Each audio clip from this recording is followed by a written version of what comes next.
Good morning. Good morning. Good morning. Good morning, doers. We're up and at it. That we are. Good morning. Good morning. I am Jackie Glass, Mama, Navy vet, certified doer, and the laced up legislator for the House of Delegates, 93rd District. Always honored to serve. Always grateful to be here. It is Thursday. Thursday, September 11th. Isn't that wild? It is Thursday, September 11th. And it feels like we've gotten so far from September 11th, like that it is not always treated as like it wasn't a thing. Um, it's interesting because good morning, Mr. Little. Good morning, Mr. Little. Um, it's interesting because I think about September 11th, right? Like I think about that day. Do you all, and this is like the question that sort of dates us all is like, do you remember where you were September 11th, 2001? Like, do you remember? I think the previous generation goes back and they say they remember where they were when King was shot or when Kennedy was shot or when the Challenger went down, right? Like, but today is September 11th. And do you remember where you were? If you weren't born, say, yeah, it didn't exist. But I think my little citizens generation will think about where they were when January 6th happened, right? The insurrection. When January 6th happened, I think that'll be their flashpoint of of life. But yeah, put in the chat if you remember where you were September 11th. I'll tell you where I was. Ditching school. September 11th, 2001, I was supposed to be at school. And actually, let me not say I was ditching. I was a senior in high school and I was running late. Do you hear me? I was running late. I was watching Fox News. I think Tamron Hall was still on Fox News Chicago, Fox 32. But it's not the Fox News, not the cable Fox News, the regular everyday TV Fox News, because that is so different. That's so different than now. But yeah, I do remember that. Write it in the chat. Where were you? Today I just remember getting my butt to school and it being a whole situation when we got to school. So in saying that, y'all, today I don't want to rush past the heaviness for me. And it may not be heaviness for you, but I don't want to rush past the heaviness of what days bring and where I feel like I am, given the recent events that have transpired over the past 24 hours. Ada says, good morning. I was working for American Line. Y'all, Ada says September 11th, she was working for American Airlines as a flight attendant at New York and left to come to Richmond, Virginia to visit my parents the night before. Wow. Yo, that'll shock you. That's a shock to the nervous system. At least I think it is a shock to the nerve. For me, it would be a shock to the nervous system. Just wow. Yeah. Yeah.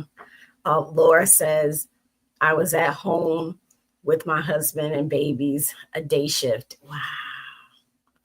Yeah. Yeah. Yeah. Yeah. We can't like it's you just can't put you can't undo those moments. These are moments. But I feel heavy today, and I'll say that.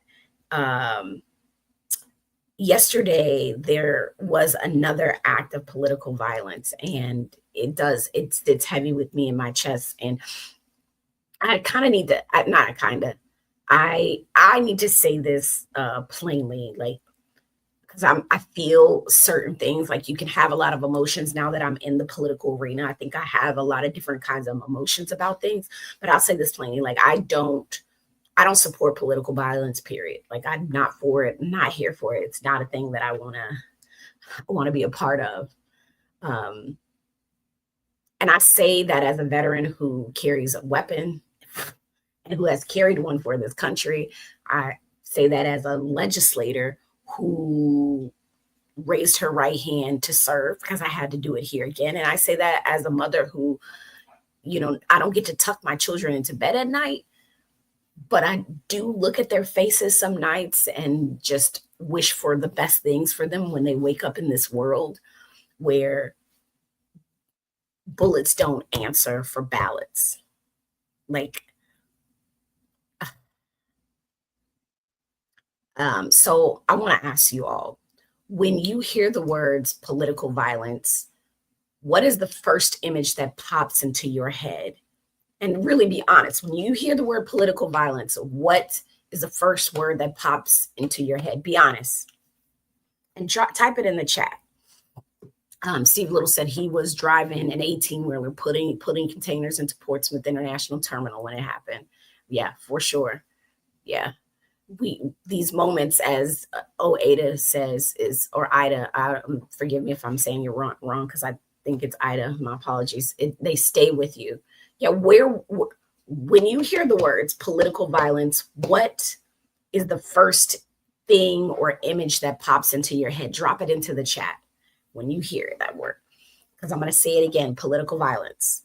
Political violence. What's the first image or the first thought that comes into your head? Please drop it in the chat. Please drop it in the chat. Now, as you guys type that in the chat, I want to say this.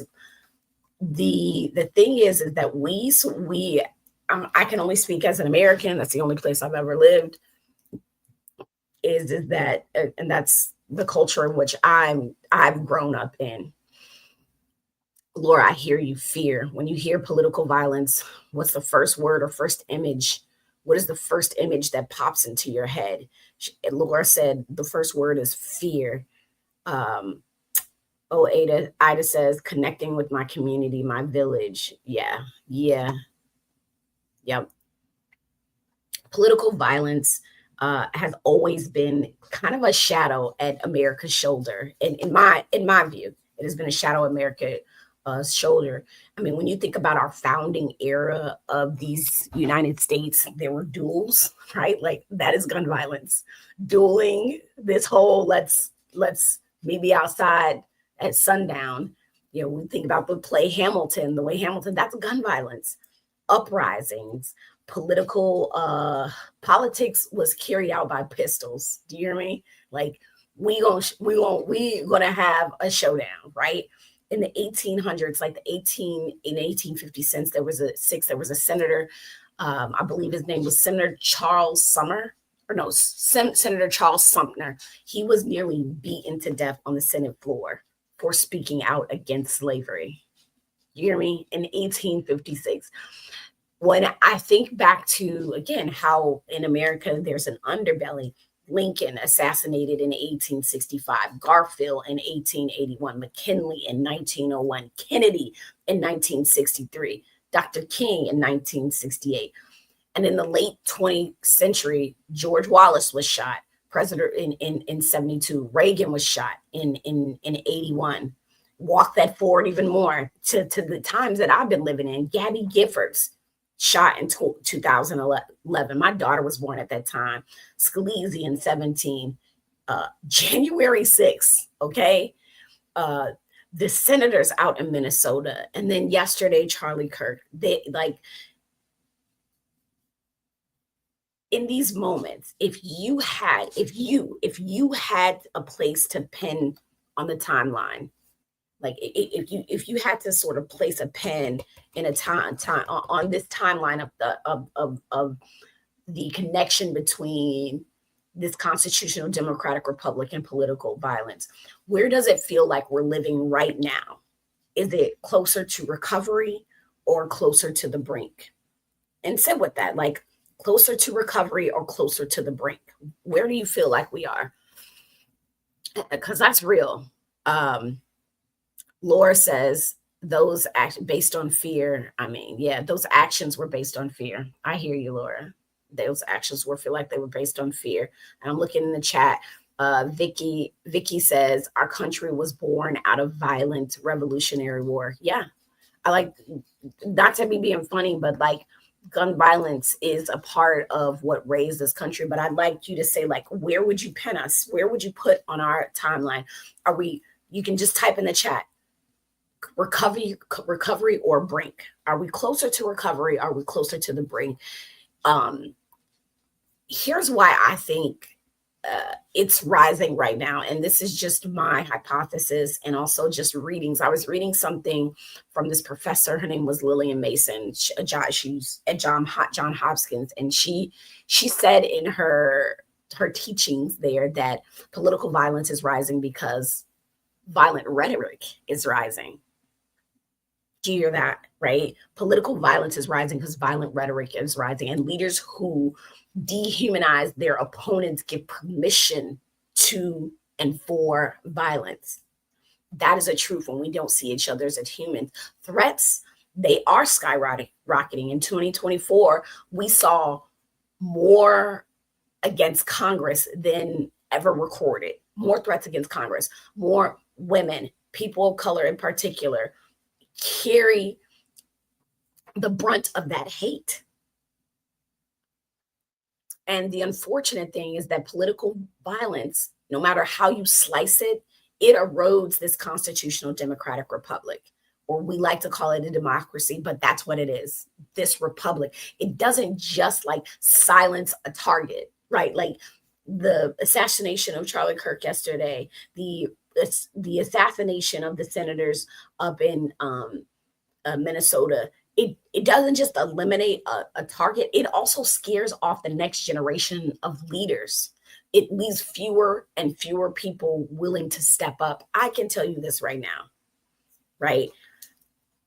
Even though I am a gun owner, I support gun rights, but I support responsibility. Don't think for one moment that I'm not considering when that woman, when the senator lost her husband in the midst of someone acting out political violence, I didn't immediately think of my own husband. I think of my children, how people will treat them. And for their generation, who's going to be willing to potentially sacrifice all of that just to be in this incestuous place called politics? It can be very ugly. And I'm not saying it's not the many that make it ugly, it's the few that make it ugly. Which of their generation, like y'all think about that, who in their generation is going to want to step into this work knowing? And maybe that's why there was so much space and we have so much top heavy elders in this work, right? Because that gap of Gen X living through all of these assassinations and being kids and watching this, maybe that's why we have that gap in leadership. And also the baby boomers not letting go. I mean, can it be both? This I am also processing here. But that will leave a gap in leadership. It just, I want to bring it home, honestly. Yeah. I love, Vicky says, half set feels recovery, half feels healing and feels healing. I'm with you on that. Ida says, my heart wants recovery, but my eyes see brink. And that's on Instagram, y'all. My heart, I'm going to say that again because I identify with that statement so much, Ida. My heart, she said, my heart wants recovery, but my eyes see brink. And it reminds me of gosh, my brain. It reminds me of a quote and I can't pull it out, but yeah. It's hard. It's hard. I want to bring it home. Again, I'm a legislator who I think about these children. I think about all of our children because the children belong to all of us, y'all, when these stories break. I'm a mom who knows while I chose this work, I did not choose this danger. And that weight, that is a weight that many, I think, elected folks, particularly mothers, carry quietly. What happens to this republic when people like me, I'm not a unicorn, but I know that it's hard in this work, being different in this work. When people like me, mothers, young leaders, people of color decide that this is just too dangerous to stay in this arena. It's just too dangerous. It's not worth it. What happens to us? What happens? Vicky says, my daily angst is for my country feels brink too. I hear you. What happens? And you can put it in the chat. What happens to us when on the daily we have our young people deciding that this is not people that we need, the voices we need at a table decide that this is not for me.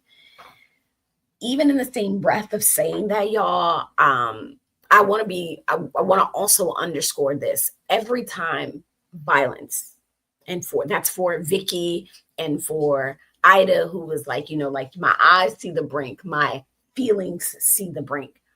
Every single time, violence has tried to unravel us as a country, as a republic, resilience has held us together. Gabby Gifford survived. She is still leading. Scalise, he nearly killed, survives. Every day people still vote, they still march, they still speak up. And I want to celebrate this, not just like as a win, but I want to celebrate because courage isn't just in these headlines that we read every day. It is in every single last one of you. It is in every single person who's ever been afraid to speak out, but did it anyway. Every single person. And I just ask, in you all here today, who has spoken up when your voice shook? Have you done it? Do you remember that moment when you were like, do you remember? You can give me an emoji if you've ever spoken up and you know your voice was shaking, right? Because I'm going to tell you what, put that emoji in the chat. If you've spoken up and your voice is shaking, that is courage. That is this republic in action. That is all of those things. And what I know for you and I, it is about what we do from here because we're doers. Right? Because we're doers get more done. Again, don't sue me, Home Depot, but we are doers, which means we think about where do we go from here? We think about it a lot, right? And you can tell me you probably thinking about it right now. Like, okay, so what now what? Right? So what now what? Vicky says, yes, we've been here before and will prevail and disobey fear to stand up. That is fair. Yeah, we've done it and we'll continue to do it. And as we do, I want us to understand, and here are a couple of things that I think we can actually fix our minds around to do as we think about all of what's happening around us. We at every single point have to reject blame.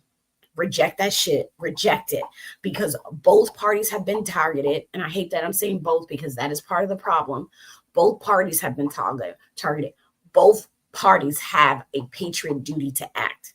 So when I hear, yesterday I got a bit of the news, when I hear these folks saying that Democrats did this, and it didn't even matter that I'm in one of the parties, that's some bull. That's some bull. Like, reject that. Every time you're in a conversation when someone says, it's the Dems, it's the Republicans, though, we know what time it is. We all have a patriotic duty to act. Period. Full stop. It is, both parties have been targeted. Everybody has a responsibility here. So don't start pointing fingers one way or another. It's unacceptable. Beth, I don't know what the word is, in our history, even against violence, we have the ones that step up and lead to push further than the last. Even in the face of adversity, we have as a country kept moving forward. I agree with you. We have as a country kept moving forward, and that's what we need to do with the angst in mind. So reject the blame. Reject I don't care where you stand on this stuff. You got to reject the blame to say that it's one whole subset of political ideology that's responsible for acting. Everybody's been targeted. Everybody's responsible for acting. And furthermore, these are acts of gun violence, right? Like, let's not play like these are not acts of gun violence. Again, the duels from the inception of the wars that we've had in this country. I say that as a gun owner, rights come with responsibilities, period. Rights come with responsibilities. Safer laws save lives. Like, we're talking sniper rifles over here. The next thing I think that we have a duty to do, y'all, is, again, I'm gonna say this again: reject the blame, address gun violence, rebuild trust. I think about what kind of conversation I need to have with the young people in my life, because I know some of them said, Miss Jackie, I don't think you should do this no more because it ain't safe. Violence bleeds distrust. And this republic demands faith. It does. That's it. That is the full. It demands faith in each other and in our institutions. And I can tell you, I'll be losing faith with the way that the way in which the sitting president is stoking things, right? And I'm not, we're rejecting blame, but we're identifying that it has been on the rise, because we talked about how rhetoric can train behaviors, how rhetoric can open up doors. But we have to rebuild trust in ourselves and our institution. It's going to take work. It's going to be hard. It's not going to be easy.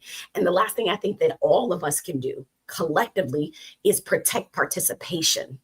Remember I said about that gap between Gen X and the boomers, and this not wanting to participate because of all the trauma that they went through in the 60s, in the 70s, in the 50s, dare I say, right? Like, what they saw says, I don't need to be a part of this. We have to protect participation. We have to legislate, meaning that's where your accountability doers come in. We have to legislate and create environments where people, especially women, especially people of color, especially young people, feel safe stepping into public life. And that means there may be some hard conversations that you have to have with the youngins in your life, within your reach, about what it feels like to see this time, how this time will pass, and that there's a responsibility of public, that their voices are participatory in this process, because we have a whole generation, and I, in some ways, feel bad for Gen X, a whole generation that is missing in political leadership for the most part. And I'm just saying on the, again, boomers are dying off also, but holding on the clutch of powers. I'm looking at that daggum congresswoman in DC, and I don't know if you saw the story. What are we even doing here? So we got to have a conversation with our youngins about feeling safe, stepping into public life, because what we see is not, it's telling them it ain't safe. It ain't safe. I love this. Laura says, the voice may be silenced, but the echoes remain. Yeah, I love that. I love that. If you had, well, let me ask this though. If you had the pen in your hand to write one law, one policy, one community norm, like if someone wielded you Excalibur and said, you got it, what would you write to push back against political violence? Like, what would you say if you were trying to support? Because I think about this, like, how do I, as from the station and place that I am in, with the power and the influence that I have, how do I wield that? And maybe it's not one thing, but I'd love to hear from you guys of like, you doers, of like one law, one policy, one community norm that you would write to push back against political violence. Drop it in the chat. Drop it in the chat. And if you can't think of it now, that is perfectly fine. I understand, but I'd love to hear it. I'd love to sort of be able to know what's on your minds and what you're feeling, and how you feel like you feel. While you do that, I will underscore my anger. I'm really freaking angry that I'm angry the days that I go into this work, and as we like talk about political violence, I go into this work days like, this is not worth it. It's not worth the headache. And it isn't even just the violence. It's the ugliness of the few, right? You have a lot of amazing people in this work, and I'm in the Commonwealth of Virginia, so I don't know where everybody else is I'm in Virginia. I'm in the state legislature in Virginia. I sit on the southern portion of this more purple state of place of Virginia, right? And it's different, right? That's where I sit. And there are days when I think about the way the political environment operates in my station and place. It may be very different for you. And I say, like, is it actually worth it? Is it is it a good use of my time, my talent, and my treasure? Some days that answer feels like no, like no, I don't need to do this. I don't need to do this. I don't need to chase my tail. And I'm sure in your own jobs and your own livelihoods, it feels like that some way too. But what I'll say is I know, and I need you to think about what you bring to the table. What is it that you bring to the table, right? And why it's needed in this moment. If you left the room, if you, doer, you left the room, what would be missing? That is identifying your strengths. That is identifying your why and staying in the rooms. Because as we go on with all of this, like with this political violence, with all of this, we're going to have to stay in rooms where it's uncomfortable. But I will tell you this again, I am angry. And I need you to express your sentiment too. I am heartbroken. I am also really afraid sometimes. But I'm very committed, extremely committed to this work. And I say that because I've, again, served this country in the uniform, and I'm now serving it in public office. And quite, I won't, I don't know what it says, but I'll be damned if I let violence decide who gets to participate in this republic. Because I know who will still show up because they feel emboldened. We got to choose how we do this work. Beth says it starts with community in our current economy, supporting people and implementing plans to diminish the impact of violence by removing the need to push against a system that feels against them. Yeah. How do we remove? I love that. Remove the need to push against a system that feels like it's against them. That's hard. That is truly hard. That is real, though. That is very real. Good morning, Miss Donna. Good morning. That is absolutely. So, doers, I'm going to leave you with this. I really am. I need you to hold this with me. And also remind me of this, because there are days when I feel like I'm not with it. I can't. We're going to hold this. We're going to hold this in our hearts. We're going to hold this in our hands. We're going to hold this in our heads. Is that disagreement is democratic. It is. We are built on a country of having different ideals. We honor that. It is what makes us great. Disagreement is democratic, and violence is its undoing. And I think together we cannot let this be undone. I need you to take a deep breath with me. Take a deep breath, right? Together we will not let this be undone.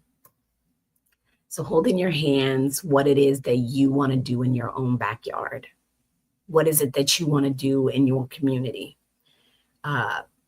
Because it can feel so big that you can't wrap your arms around how to make this entire country a better place. Because you singularly can't. I singularly can't. And that is a struggle to live with and deal with, but I recognize it as a truth. What can you do right in your own backyard? What can you do? Right? Laura says, nurturing and cultivating our youth and supporting families, it's pivotal, it's preventional when seeing long-term goals. Yes. And that we do, Lord, we have to pour into, because I want to say this to us as the adults in the room right now. We have got to make sure that they feel safe and supported and empowered to lead in these United States. They have grown up with the fear of schools not being a safe place, like so much. I just cannot underscore where they don't have very many safe places. We have not invested in their fun. We've told them that they need to get off the phone, but haven't found other ways to direct their attentions, not en masse, but I struggle sometimes, like, what else are they going to do? There aren't stuff going on. We need that. We need that. Good morning, Ed. Good morning. Beth says, you were elected for a reason, and never forget the power that you were given to be our voice. Yes, ma'am. Yes, ma'am. Yes, ma'am. I haven't. I just want to be honest about the struggle. I promise you. I know. Political violence laws need to be strengthened. Ida says political violence laws, which is in tandem with Kristen, said need we don't need more laws. We need to enforce the ones we have. This is not a law problem. It's a heart problem. My generation has failed to educate and protect, and yes, pray, like really pray, no lip service. At the core of violence is evil. Evil does not respect civil norms. I hear you, Christy. I'm sorry, Christy. I hear you. Yeah. Yep. I hold both of that in hands. Is that we cannot legislate morality. That is an act that we have to do with each other. But also there are things to Christy's point, and then to Ida's point, there are also things that we can do to make it a place where we strengthen some of the things and how the kinds of people that are able to I don't know if you're necessarily talking about gun laws, because I feel like this. I have to have a license to drive. I have to have a license to get married. I really do think I should have a license to have a gun. I do. I believe in, and I believe we need more data. We should not allow ourselves to not be tracked on that sort of thing. But that's where I'm at. So I express gratitude to every last one of you for being here. Thank you for your feedback. Thank you, Christy, Laura, Ed, Donna, Beth, Ida, everyone for chiming in today. Vicky, thank you so much. Like, this is the work. This is the work, Mr. Little too. This is the work. We've got to underscore that disagreement is democratic, and do not forget those 4 things. At every point, I need you to reject the blame. We all have a responsibility to act. Rejected. This violence has been on both sides. We do have to address gun violence. Not even funny. We have to rebuild trust because our democracy demands a level of faith, and then we do need to protect participation. I think we all sort of underscored that when we talked about the next generation of leaders feeling safe doing this work, right? This is where we go, doers. Right? I'm going to have my good days and I'm going to have my bad days, as are you. But as we move forward, this is, and feel it how you want to, there is a collective action that we do have to be a participatory in, that we do have a responsibility to. I'll say this before I go again. Disagreement is democratic, and violence is its undoing. Right? And we, you, me, we, you, and me. We will not let this be undone. So take your anger, take your heartbrokenness, take your fear, and put your commitment under that. I mean, put your commitment over it. I said under it.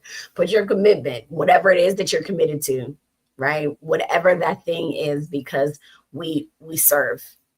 And I'm not talking about you got to don a uniform to serve.